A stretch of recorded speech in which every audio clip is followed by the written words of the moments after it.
கொளத்தூர் தொகுதியுடைய தோல்வியை நம்மளால ஏற்றுக்க முடியுமா? அந்த தோல்வியை தயவு செய்து யாரும் மறந்துடக்கூடாது. தலைவருடைய தயவுலாம் இன்னைக்கு இந்த ஆட்சி நடந்துகிட்டு இருக்கு. நம்மளுடைய தலைவர் போட்ட பிச்சையில தான் இன்னைக்கு இந்த ஆட்சி நடந்துகிட்டு இருக்கு.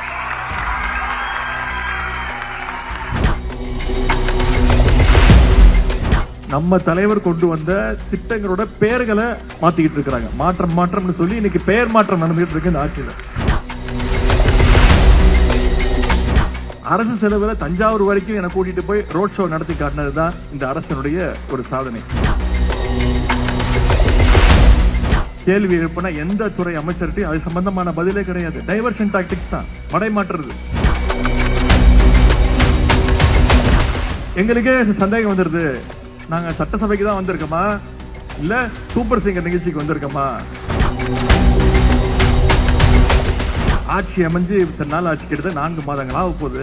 இதுவரைக்கும் கேள்வி நேரத்தையும் எடுக்கிறதுக்கு துப்பில்லாத ஒரு அரசு இன்னைக்கு நடந்துகிட்டு இருக்கு. ஃபைல் ரெடியா இருக்கு, ஓபன் பண்ணிடுவோம். 2 நாட்களுக்கு முன்பு முதலமைச்சரே சொல்றாரு, 3 ஃபைல் ரெடியா இருக்கு, என் டேபிளுக்கு வந்திருக்கு, டேபிள் மேலேயே வச்சிருக்கிறேன், அதை ஓபன் செய்ய வச்சிடாதீங்க, ஓபன் பண்ணுங்க, யார் உங்களுக்கு நிப்பாட்டுறா? உங்களுக்கு யாராவது அமைச்சர்களோட பேர் தெரியுமா? அது போற இடத்துல எல்லாம் பட்ட பேர் வச்சுதான் கூப்பிடுறாங்க. இன்னைக்கு ஆளுங்கட்சியா இருக்கிறவங்க பத்தி நான் உங்ககிட்ட சொல்ல வேணாம். எல்லாரும் இன்னைக்கு லைவ்ல பாத்துக்கிட்டு இருக்கீங்க, தொலைக்காட்சியில பாத்துக்கிட்டு இருக்கிறீங்க. இன்னைக்கு ஆளுங்கட்சியா வந்திருக்க கூடியவங்க எப்படி இந்த நிலைமைக்கு வந்தாங்கிறத நம்ம யோசிச்சு பார்க்கணும். தேர்தலில் நாம எதிர்பார்த்தது ஒரு பெரிய வெற்றி, மீண்டும் திராவிட மாடல் 2.2 அமையும் அப்படின்னு நம்பிக்கையோட இருந்தோம். ஆனா என்ன பண்ணிட்டோம், தேர்தலில் நமக்கு யார் எதிரின்னு தெரியாம போய் சண்டை போட்டுட்டோம். இன்னைக்கு எதிரி யாருன்னு தெரிஞ்சிருச்சு. மீண்டும் அந்த தவற நம்ம செய்ய மாட்டோம், செய்ய மாட்டீங்கிற நம்பிக்கை எனக்கு இருக்கு. குறிப்பிட்டு சொன்னா, இந்த கிழக்கு மாவட்டத்தில் மாதம் ஒரு நிகழ்ச்சி வந்து நான் கலந்துகிட்டு இருக்கிறேன்.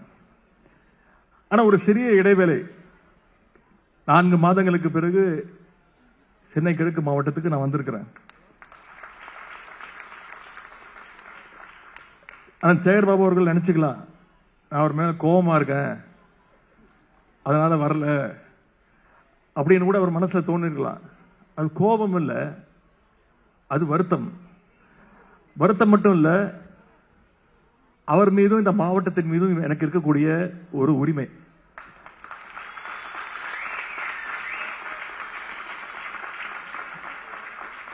எத்தனையோ காரணங்கள் சொல்லலாம். வெற்றி வாய்ப்பை நாம இழந்ததுக்கு எத்தனையோ காரணங்களை நம்ம தேடி கண்டுபிடிச்சிடலாம். சினிமா மாயை, கவர்ச்சி,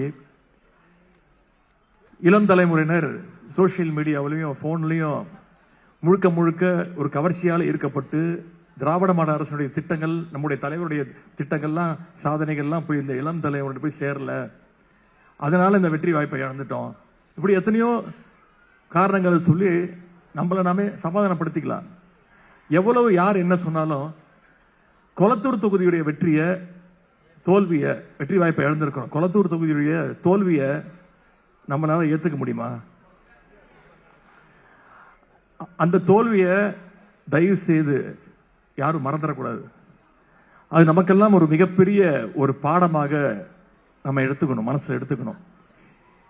அடுத்த தேர்தலில் நிச்சயம் அந்த தோல்விகளை எல்லாம் மிகப்பெரிய வெற்றியாக மாற்றி காட்ட வேண்டும். அதை நிச்சயம் கிழக்கு மாவட்டம் செஞ்சு காட்டுவீங்க அப்படிங்கிற நம்பிக்கை எனக்கு இருக்கிறது. இன்றைக்கு இருக்கக்கூடிய ஆட்சியாளர்கள் இன்னைக்கு அவங்க ஆட்சியை பிடிச்சிருக்கலாம், முதலமைச்சர் பொறுப்புல உட்கார்ந்துருக்கலாம், அமைச்சர்கள்லாம் உட்கார்ந்துருக்கலாம். ஆனா ஆட்சிக்கு வர்றதுக்கு முன்னாடி அவங்களுக்கு ஆட்சிக்கு வருவோங்கிற நம்பிக்கை இல்லை. ஒரு மிகப்பெரிய விபத்து போல இந்த தேர்தல் நடந்து முடிஞ்சிருக்கு. ஏன் இன்னும் சொல்ல போனா, மக்கள் முழுமையாக அவங்களை தேர்ந்தெடுக்கல, முழு மெஜாரிட்டியோட வந்து உட்கார்ந்துருக்காங்களான்னு பாத்தீங்கன்னா அதுவும் கிடையாது.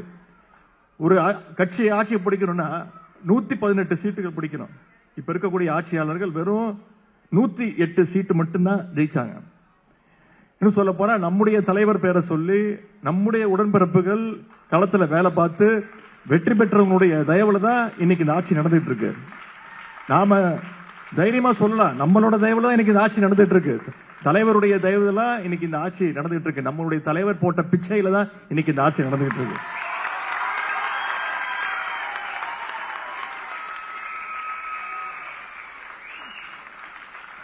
வெற்றி வாய்ப்பை இழந்திருக்கோம். எத்தனை சதவீத வாக்கு வித்தியாசம் தெரியுமா? வெறும் 3% வாக்கு வித்தியாசத்தில் வெற்றி வாய்ப்பை நம்ம இழந்திருக்கிறோம். எப்படி ஆட்சியை பிடிச்சாங்க? ஆட்சிக்கு வந்த உடனே தொலைக்காட்சியில பாத்தீங்க தொடர்ந்து என்னென்ன நடந்துச்சு. தினமும் பனிஷ்மெண்ட் மாதிரி கவர்னர் போய் சந்திச்சுட்டு வந்துட்டு இருந்தாரு. இன்றைக்கு இருக்கக்கூடிய முதலமைச்சர் போய் இன்னைக்கு கூப்பிடுவீங்களா, நாளைக்கு கூப்பிடுவீங்களா அப்படின்னு கேட்டுக்கிட்டே இருந்தார். ஏன்னா நம்பர்ஸ் இல்ல. அதன் பிறகு அதிமுக இருக்கக்கூடிய தலைவர்களுக்கு, சட்டமன்ற உறுப்பினர்களுக்கு தொடர்ந்து சோஃபா போச்சு. சோஃபா பின்னாடியே முதலமைச்சர் போனார், வால் பிடிச்சிட்டு போனார்.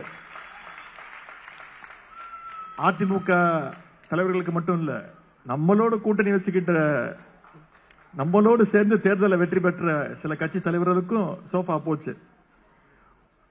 ஆட்சிக்கு வர்றதுக்கு முன்னாடி என்ன சொன்னாங்க? ஊழலை ஒழிப்போம், ஒரு மாற்றத்தை உண்டாக்குவோம்னு சொல்லி ஆட்சிக்கு வந்தாங்க. ஆனா இன்னைக்கு வந்து என்ன பண்ணிட்டு இருக்கிறாங்க? நம்ம தலைவர் கொண்டு வந்த திட்டங்களோட பெயர்களை மாத்திக்கிட்டு இருக்கிறாங்க. மாற்றம்னு சொல்லி இன்னைக்கு பெயர் மாற்றம் நடந்துகிட்டு இருக்கு இந்த ஆட்சியில. எங்கு பார்த்தாலும் ஊழல், மிகப்பெரிய மாற்றம் சொல்லி நீங்க மிகப்பெரிய ஒரு ஏமாற்றத்தை இந்த அரசு கொடுத்துட்டு இருக்கு. இன்னைக்கு இவங்க ஆட்சி எந்த லட்சணத்தில் நடந்துட்டு இருக்கு நாம கூட சொல்லல. அவங்களோட கூட்டணி வச்சிருக்கக்கூடிய, ஆதரவு கொடுத்திருக்கக்கூடிய கம்யூனிஸ்ட் இயக்கத்தோழர்கள் அவங்க இன்னைக்கு குரல் கொடுக்க ஆரம்பிச்சிருக்கிறாங்க. இந்த ஆட்சியுடைய அநியாயத்தெல்லாம் பேச ஆரம்பிச்சிருக்கிறாங்க. தமிழ்நாட்டில் எங்க பார்த்தாலும் இன்னைக்கு சட்டம் ஒழுங்கு எந்த நிலைமையில் இருக்குன்னு உங்களுக்கு தெரியும். இன்னும் சொல்லப்போனா ஆளுங்கட்சியுடைய நிர்வாகிகளே இன்னைக்கு தொடர் கொலை, கொள்ளை, பாலியல் வன்முறையில் ஈடுபட்டு வராங்க. ஒரு பக்கம் விவசாயிகள் மிகப்பெரிய வேதனையில மாட்டிக்கிட்டு இருக்கிறாங்க. இந்த ஆட்சி அமைஞ்ச இந்த 105 நாட்கள் இருக்கும். இந்த 105 நாட்கள்ல அதிகமா பாதிக்கப்பட்டது யாருன்னு பாத்தீங்கன்னா விவசாய பெருங்குடி மக்கள் தான். தேர்தல் வாக்குறுதி என்ன சொன்னாங்க? வாங்கின பயிர்க்கடன் அனைத்தையும் தள்ளுபடி செய்வோம், ஆட்சிக்கு வந்து அடுத்த நிமிஷம் எல்லாத்தையும் புரட்டி போடுவோம், முழு பயிர்க்கடன் தள்ளுபடின்னு சொன்னாங்களா இல்லையா? இன்னைக்கு 25வது நாள் ஒரு அறிவிப்பு, படங்களுக்கு, திரைப்படங்களுக்கு போஸ்டர் அடிக்கிற மாதிரி 25வது நாள் ஒரு அறிவிப்பு, 50வது நாள் ஒரு அறிவிப்பு, 100வது நாள் ஒரு அறிவிப்புன்னு முதலமைச்சர் ஃபேஸ் பை ஃபேஸா அறிவிச்சிட்டு இருக்கிறார். விவசாயிகளுடைய பிரச்சனையை பேசினதுக்காக என்ன கைது பண்ணாங்க? அரசு செலவுல தஞ்சாவூர் வரைக்கும் என கூட்டிட்டு போய் ரோட் ஷோ நடத்தி காட்டினதுதான் இந்த அரசனுடைய ஒரு சாதனை. என்ன மட்டும் இல்ல, மூத்த உறுப்பினர்கள், அமைச்சர் பெருமக்கள், முன்னாள் அமைச்சர் பெருமக்கள் எல்லாம் தொடர்ந்து கைது செஞ்சிட்டு இருக்காங்க. அது மட்டும் இல்ல, இந்த ஆட்சியாளருடைய கண்களை உறுத்துறது இன்னைக்கு இளம் தலைமுறையினர் நிறைய பேர் நம்முடைய தலைவர் பக்கம், நம்முடைய கழகத்தின் பக்கம் ஈர்க்கப்பட்டு வராங்க. ஜென்சி தலைமுறையினர் வராங்க, தொடர் கூட்டங்கள் நடத்துறாங்க. அவங்க மேலேயும் டார்கெட் செய்யப்பட்டு இந்த ஆட்சியாளர்கள் தொடர்ந்து வழக்குகளை பதிவு செஞ்சு அவங்களையும் கைது செஞ்சுட்டு இருக்கிறாங்க. இதையெல்லாம் எதிர்த்து தான் இன்னைக்கு நாம தமிழ்நாட்டு மக்களுக்காக தொடர்ந்து போராடிக்கிட்டு இருக்கோம், குரல் கொடுத்துக்கிட்டு இருக்கோம். தமிழ்நாட்டு மக்களுடைய பிரச்சனைகளை நாங்க சட்டமன்றத்தில் எழுப்பிக்கிட்டு இருக்கோம். அதுக்கு முதலமைச்சர் ஏதாவது ஒரு கேள்விக்கு பதில் சொல்றாரான்னு நீங்க யோசிச்சு பார்க்கணும். ஒரு அமைச்சரவையில் கிட்டத்தட்ட ஒரு 30 அமைச்சர்கள் இருக்கிறாங்க. ஆனா இந்த அமைச்சரவையில் பாத்தீங்கன்னா வெறும் 3 அமைச்சர்கள் தான். எந்த அமைச்சர் கேள்வி கேட்டாலும் இந்த 3 அமைச்சர்கள் தான் பதில் சொல்வது வழக்கம். நான் தொடர்ந்து சொல்லிட்டு இருக்கிறது, அமைச்சர்கள் யாருன்னு எங்களுக்கு தெரியல. ஏன்னா ஒவ்வொரு துறைக்கு ஒரு அமைச்சர் பதில் சொன்னாதான் நமக்கு தெரியும். சட்டமன்ற உறுப்பினர் யாருன்னு தெரியல. இதை நான் சொல்லும் போது கிண்டல் பண்றேன்னு சொன்னாங்க. 2 நாட்களுக்கு முன்பு ஒரு சட்டமன்ற உறுப்பினரே சொல்றாரு, அவையில சொல்றாரு, நான் சட்டமன்ற உறுப்பினர் வெளில நம்ப மாட்டேங்கிறாங்க அப்படின்னே சொல்றாரு. இப்படிப்பட்ட ஒரு ஆட்சி இன்னைக்கு நடந்துட்டு இருக்கு. கேள்வி எழுப்பினா எந்த துறை அமைச்சர்கிட்டையும் அது சம்பந்தமான பதிலே கிடையாது. டைவர்ஷன் டாக்டிக்ஸ் தான், மடை மாற்றுறது. 2 நாட்களுக்கு முன்பு அசம்பிளியில் என்ன நடந்துச்சு பார்த்திருப்பீங்க. முன்னாள் அமைச்சர் செந்தில் பாலாஜி அவர்கள் மின்வெட்டு பிரச்சனை பத்தி பேசிட்டு இருக்கிறாரு. கரண்ட் பில் அதிகமா வந்திருக்கு அப்படின்னு பேசிட்டு இருக்கிறாரு, ஒரு குற்றச்சாட்டை வைக்கிறார். ஆனா அதற்கு பதில் சொல்ல துப்பில்லாத ஒரு அமைச்சர் எந்திரிச்சு வேணும்னே அதை மடைமாற்றம் செய்ய நம்மளை சீண்டுவதை போல சில வார்த்தைகள் பேசுறார். அதற்கு தான் எந்திரிச்சு நாங்க பதில் சொல்லிட்டு இருக்கிறோம். அதுதான் இன்னைக்கு தலைப்புச் செய்திகளா வந்துட்டு இருக்கு. உண்மையா என்ன தலைப்புச் செய்தி வந்திருக்கணும்? திமுக குரல் கொடுத்துச்சு, மக்கள் பிரச்சனை மின்வெட்டு பிரச்சனைக்கு பதிலாக அது சம்பந்தமா திமுக குரல் கொடுத்துச்சு, அசம்பிளியில பேசிச்சு, என்ன பதில் சொன்னாங்க இந்த அரசு அப்படிங்கறத தலைப்புச் செய்திகள் வந்திருக்கணும். ஆனா அன்னைக்கு என்ன தலைப்புச் செய்தி வந்தது? உதயநிதியும் அமைச்சரும் மோதல். இது வந்திருக்கணுமா? இதை யோசிச்சு பாருங்க. வெறும் இந்த அரசு அமைஞ்சதுல இருந்து முதல் நாள்ல இருந்து முழுக்க முழுக்க டைவர்ஷன் டாக்டிக்ஸ் தான். நான் தான் சபாநாயகர்கிட்ட சொன்னேன், நாங்க ஒரு கேள்வி கேட்டா நாங்களே அசர்ற மாதிரி எங்களை திருப்பி கேள்வி கேட்கறீங்க. வெளியில பாக்குற மக்களுக்கு யாரு ஆளுங்கட்சி யாரு எதிர்கட்சின்னு புரியல. பொதுவா எதிர்கட்சி கேள்வி கேட்பாங்க, ஆளுங்கட்சி அதற்கான பதில சொல்லுவாங்க. ஆனா இங்க அவையில எங்களை பார்த்து ஆளுங்கட்சி கேள்வி கேட்கறாங்க, நாங்க உட்கார்ந்து பதில் சொல்லிட்டு இருக்கிறோம். கேள்வி கேட்டா கூட பரவாயில்ல, பதில் சொல்லிடலாம். பாட்டு பாடினா நாங்க என்ன பண்றது? சபாநாயகருக்கு தெரியல. ஆமா, ஏன்னா அவரும் பாட்டு பாடுறாரு. எங்களுக்கே சந்தேகம் வந்துருது, நாங்க சட்டசபைக்கு தான் வந்திருக்கோமா இல்ல சூப்பர் சிங்கர் நிகழ்ச்சிக்கு வந்திருக்கோமா? பொதுவா ஒரு அரசு நடக்கும் போது எதிர்கட்சிகள் ரொம்ப வேகமா பேசுவாங்க, நிறைய குற்றச்சாட்டுகள் வைப்பாங்க. அப்போ சபாநாயகர் எதிர்கட்சிகள் பேசுறத அவை குறிப்பிலிருந்து தொடர்ந்து நீக்குவாங்க. ஆளுங்கட்சி இருக்கக்கூடிய அமைச்சர்கள் சொல்லுவாங்க, பதில் சொல்லுவாங்க, ரிக்வெஸ்ட் பண்ணுவாங்க, சபாநாயகர் அவர்களே தவறான வார்த்தை பயன்படுத்துறாரு, அவை குறிப்பிலிருந்து நீக்குங்க. ஏன்னா எதிர்கட்சிகள் மக்களுடைய பிரச்சனைகளை போய் பேசுறதா எதிர்கட்சி, அதற்காக தான் நாங்க போறோம். ஆனா இந்த அரசுல என்ன நடந்துட்டு இருக்கு, இந்த சட்டசபையில் என்ன நடந்துட்டு இருக்கு, தயவுசெய்து கூர்ந்து கவனிங்க. முதல் முறையா சட்டசபை வரலாற்றிலே முதல் முறையா ஹிஸ்டரியிலே ஃபர்ஸ்ட் டைம் எதிர்கட்சிகள் நாங்க பேசுறதை விட ஆளுங்கட்சி பேசுறது, அமைச்சர்கள் பேசுறது, ஆளுங்கட்சியுடைய சட்டமன்ற உறுப்பினர்கள் பேசுவதை சபாநாயகர் அவை குறிப்பில் இருந்து தொடர்ந்து நீக்கிக் கொண்டே இருக்கிறார். அது மட்டும் இல்ல, பொதுவா நீக்கும் போது என்ன சொல்லுவாங்க, இப்ப நாங்க பேசும்போது சபாநாயகர் நீக்கிட்டாருன்னா நாங்க கேட்போம், நான் என்ன தப்பா சொல்லிட்டேன், அது ஒன்றும் அன்பார்லிமெண்டரி வேர்ட் கிடையாது, தயவு செய்து கன்சிடர் பண்ணுங்க அப்படின்னு சொல்லுவோம். ஆனா இப்ப இருக்கக்கூடிய அமைச்சர்கள் என்ன பண்றாங்க, பேசிட்டே இருக்கிறாங்க, பொய் குற்றச்சாட்டுகள் நம்ம மேல வைக்கிறாங்க, வச்சுட்டு சபாநாயகர் கிட்ட அவங்களே சொல்லிடுறாங்க நீக்கிறீங்க நீக்கிறீங்க அப்படின்னு. இப்படிப்பட்ட ஒரு கேடுகட்ட ஆட்சியை இதுவரைக்கும் தமிழ்நாடு பார்த்ததே கிடையாது. இல்ல நம்மகிட்ட சவால் வேற விடுறாங்க, பாத்தீங்களா நாங்க தான் முதல்ல லைவ் கொடுத்தோம், தேர்தல் அறிக்கையில் நீங்க சொன்னீங்க, நான் சொன்னேன் எந்திரிச்சு, முதலாக சட்டப்பேரவை நிகழ்ச்சியை நேரலையில் கொடுத்தது எங்களுடைய தலைவர், நம்முடைய அரசு, திராவிட மாடல் அரசு. 2021 ஆண்டு ஆட்சிக்கு வந்தோடனே நம்ம தலைவர் லைவ் கொடுத்தாரு. கேள்வி நேரம் ஒவ்வொரு நாளும் 1.5 மணி நேரம் 10 கேள்விகள், ஒவ்வொரு அமைச்சரும் 2-3 கேள்விகள், துணை கேள்விகள் கேட்பாங்க. ஆனா இன்னைக்கு ஆட்சி அமைஞ்சு இத்தனை நாள் ஆட்சி கிட்டத்தட்ட 4 மாதங்கள் ஆக போகுது, இதுவரைக்கும் கேள்வி நேரத்தையே எடுக்கிறதுக்கு துப்பில்லாத ஒரு அரசு இன்னைக்கு நடந்துட்டு இருக்கு. எல்லாத்தையும் நேரலையில் கொடுக்கறது, நாங்க நேரலையை நிப்பாட்டணும்னு சொல்லவே இல்லை, லைவ் டெலிகாஸ்டுக்கு அகைன்ஸ்டா நாங்க பேசவே இல்லை, கொடுங்க தயவுசெய்து கொடுங்க. ஆனா உங்களுடைய அமைச்சர்களை கட்டுப்படுத்துங்க, உங்க அமைச்சர் சொல்கிற வார்த்தைய சொல்லுகின்ற குற்றச்சாட்டுகளை சபாநாயகர் கட்டுப்படுத்தணும். ஏன்னா இஷ்டத்துக்கு பேசிடுறாங்க, எதற்கு எடுத்தாலும் நம்மளை குறை சொல்றது. நம்ம ஏதாவது ஒரு கேள்வி கேட்டா அவங்க என்ன தெரியுமா சொல்றாங்க, உடனே திமுக ஆட்சியில் நடக்கலையா, ஏங்க எங்க ஆட்சி மேல குறை இருக்குன்னு தானங்க உங்க மக்கள் இன்னைக்கு மாற்றம்னு சொல்லி கொண்டு நிப்பாட்டி வச்சிருக்காங்க, உட்கார வச்சிருக்காங்க, அதற்கு பதில் சொல்லுங்கன்னா அதை மடைமாற்ற வேண்டியது. இதை தொடர்ந்து இந்த அரசு செய்து கொண்டிருக்கிறது. அது மட்டும் இல்ல, 2 நாட்களுக்கு முன்பு, ஆனா இது 3 மாசமா சொல்லிட்டு இருக்கிறாங்க, ஃபைல் ரெடியா இருக்கு, ஓபன் பண்ணிடுவோம். 2 நாட்களுக்கு முன்பு முதலமைச்சரே சொல்றாரு, 3 ஃபைல் ரெடியா இருக்கு, என் டேபிளுக்கு வந்திருக்கு, டேபிள் மேலேயே வச்சிருக்கிறேன், அதை ஓபன் செய்ய வச்சிடாதீங்க, ஓபன் பண்ணுங்க, யார் உங்களுக்கு நிப்பாட்டினா, அதாவது மிரட்டுறாரா. அண்ணா திராவிட முன்னேற்ற கழக சட்டமன்ற உறுப்பினருக்கு சோஃபா கொடுத்தாருல்ல, அது மாதிரி ஃபைல் அப்படின்னு கோடு வச்சு நம்மளுடைய முன்னாள் அமைச்சர்களை, நம்மளுடைய சட்டமன்ற உறுப்பினர்களை மிரட்ட முயற்சிக்கிறாராம். நான் அதான் உடனே வெள்ளிக்கிழமை அன்னைக்கு நான் போயிருந்தேன், அவர் அன்னைக்கு பேசும்போது நான் அவையில் இல்லை, அடுத்த நாள் நான் போயிருந்தேன், அவர் அவைக்கு வரல. அதன் பிறகு அடுத்த நாள் நான் காலையில் போயிட்டேன். நம்முடைய அமைச்சர்கள்லாம் பேசுங்க. நான் சொன்னேன் ஃபைல் மேட்டர்னு ஒன்று சொல்லியிருக்கிறாரு முதலமைச்சர், அதை பத்தி பேசணும் அப்படின்னு. நான் சொன்னேன் அவரை வரட்டும், அவரை வச்சுக்கிட்ட கேட்போம், அவர் தானே சொன்னாரு அப்படின்னு. முதலமைச்சர் வந்தோடனே எந்திரிச்சு கேட்டேன். இது வரைக்கும் வாயை திறக்கல. தைரியம் இருந்தா ஓபன் பண்ணி பாருங்க ஃபைல. இந்த உருட்டல் மிரட்டலுக்கெல்லாம் நாங்க பயப்பட மாட்டோம். ஏன் ஓபன் பண்ண மாட்டேங்கிறீங்க? ஜோசியக்காரன் சொன்னா ஓபன் பண்ணுவீங்களா அப்படின்னு கேட்டேன். அதையும் நீக்கிட்டாங்க. ஜோசியக்காரங்கிறது நீக்கிறோம். ஏங்க ஜோசியக்காரன் அப்பாயின்மெண்ட் நீக்கினீங்க, ஜோசியக்காரங்கிற வார்த்தையும் இப்ப நீக்கிட்டீங்க. பரவாயில்ல. ஆனா தயவு செய்து முதலமைச்சர் வேண்டுகோள், அந்த 3 ஃபைல்களை சீக்கிரமா தொடர்ந்து பாருங்க. இந்த மிரட்டுற வேலைலாம் திமுக காரங்கிட்ட வச்சுக்காதீங்க, இதுக்கெல்லாம் நாங்க பயப்பட மாட்டோம் அப்படின்னு சொல்லிட்டு வந்தேன்.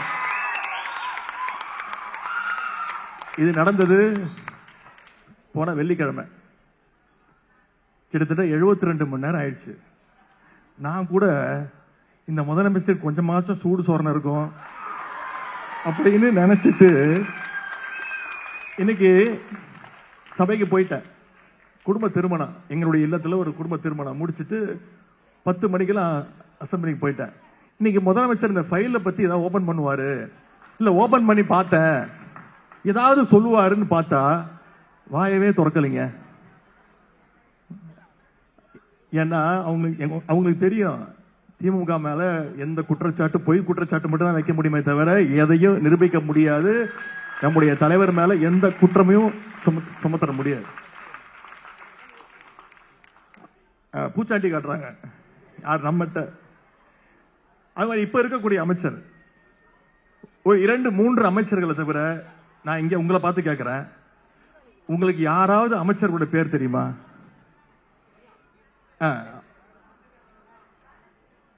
அது போற இடத்துல எல்லாம் பட்டப்பேர் வச்சுதான் கூப்பிடுறாங்க. பட்டப்பேர் சொன்னாதான் இன்னைக்கு எல்லாருக்கும். பிளாக்ல லாட்டரி டிக்கெட் விற்கிறது ஒரு அமைச்சர், முறுக்கு அமைச்சர், திருட்டு விசிடி வைக்கிற அமைச்சர், உருட்டுக்கட்ட அமைச்சர், சங்கி அமைச்சர், இப்ப அவர் ஃபேமஸ் ஆயிட்டாரு, சங்கி அமைச்சர், பவுடர் அமைச்சர்,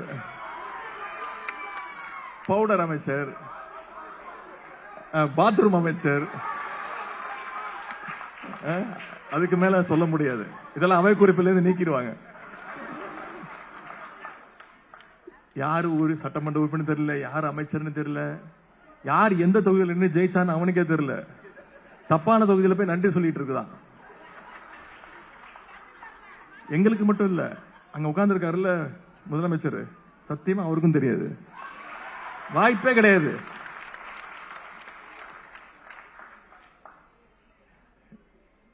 எம்எல்ஏக்கள் யாருன்னு தெரியாது, எம்எல்ஏ கூட பேரும் தெரியாது.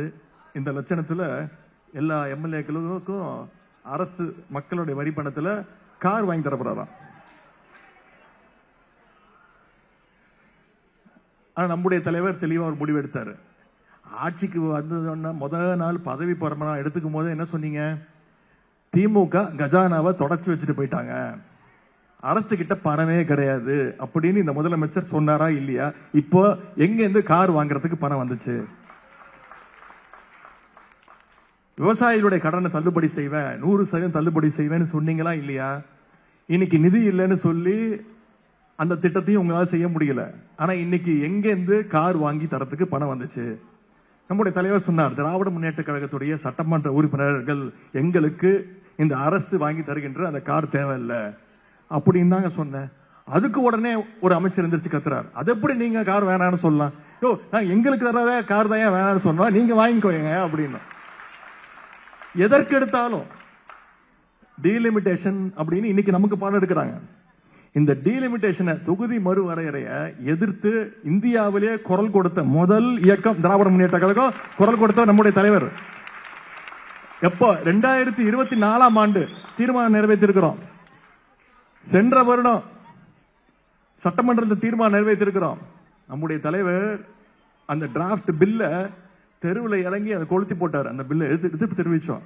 நாம எதிர்ப்பு தெரிவிச்ச காரணத்தினால்தான் ஏப்ரல் மாசம் அந்த திட்டத்தையே பாஜக கைவிட்டுச்சு.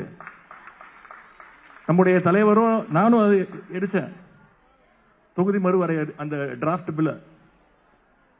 இன்னைக்கு நமக்கு இந்த அரசு பாடம் எடுத்துட்டு இருக்கு. எனவே இந்த அரசுக்கு ஒரு சரியான பாடத்தை கத்துக் கொடுக்க வேண்டிய நேரத்தில் நிச்சயம் நீங்க செய்வீங்கன்ற அந்த நம்பிக்கை எனக்கு இருக்கு. நம்முடைய தலைவர் தமிழ்நாட்டை வளர்கின்ற மாநிலங்கள்ல முதல் இடத்துக்கு கொண்டு வந்து வச்சாரு. 11.19% வளர்ச்சியோடு நம்முடைய தலைவர் அவர்கள் தமிழ்நாட்டை கொண்டு வந்து நிப்பாட்டினார். இன்னைக்கு தமிழ்நாட்டுடைய வளர்ச்சி இன்னைக்கு மிகப்பெரிய ஒரு பாதாளத்துக்கு போயிட்டு இருக்கு. எனவே இதற்கெல்லாம் ஒரு சரியான விடிவு காலம் நிச்சயம் வெகு விரைவில் பிறக்கும் என்று கூறிக்கொண்டு வாய்ப்பளித்த அண்ணன் சேகர்பாபு அவர்களுக்கு மீண்டும் என்னுடைய நன்றியை தெரிவித்து, தமிழ்நாட்டை காப்பாற்ற வேண்டிய பாதுகாக்க வேண்டிய பொறுப்பு எங்களுக்கு மட்டுமல்ல, இங்க வந்திருக்கக்கூடிய உங்க அத்தனை பேருக்கும் சேர்ந்து இருக்கிறது என்பதை தெரிவித்து, நலத்திட்ட உதவிகளை பெற்ற அத்தனை பேருக்கும் மீண்டும் என்னுடைய வாழ்த்துக்களை தெரிவித்து வாய்ப்புக்கு நன்றி கூறி விடைபெறுகின்றேன். கலைஞர் புகழ் ஓங்கட்டும். நன்றி, வணக்கம்.